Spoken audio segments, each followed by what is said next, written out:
Good morning, Noster.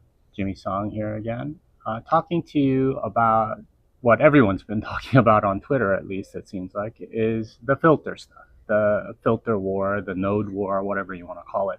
I have four thoughts on that, and we'll go through them. Let's step right in. First thing I note about the current filter argument is that this is really about the economics of the unseen. The benefits of filters are not entirely obvious because you don't really get to see the people that are prevented from adding spam to the Bitcoin blockchain because they don't do it, right? It doesn't show up anywhere. Whereas all of the spam that does get in, it's obvious to everybody because it's right there on your node. So it's really about the economics of the unseen, and it's really about the marginal user because filters make it difficult for them. They need to learn how to go and figure out how to add spam to the network, right? Add a particular type of transaction and so on. Now, that said, there are wallets that'll figure stuff out and will connect things in a certain way so that they'll always get through and stuff like that. But that's a lot of work, right? That's work for both the developer and ultimately the marginal user that they have to pay for. And it's adding of that cost which ultimately prevents some of the transactions from going in. But again, you can't see them, right?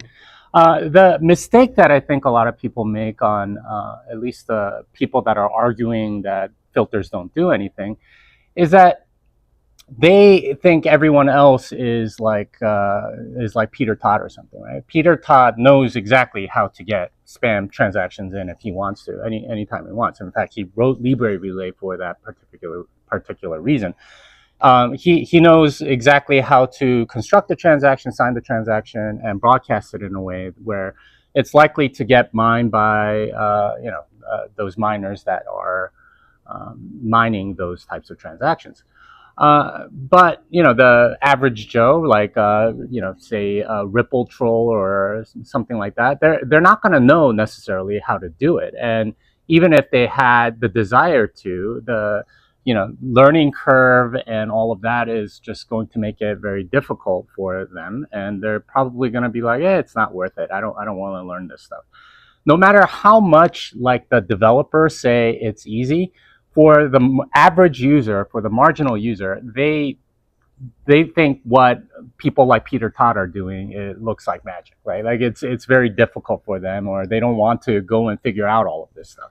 And that's what prevents a lot of this spam from going in, honestly. And you can kind of see it from stats before this recent filtering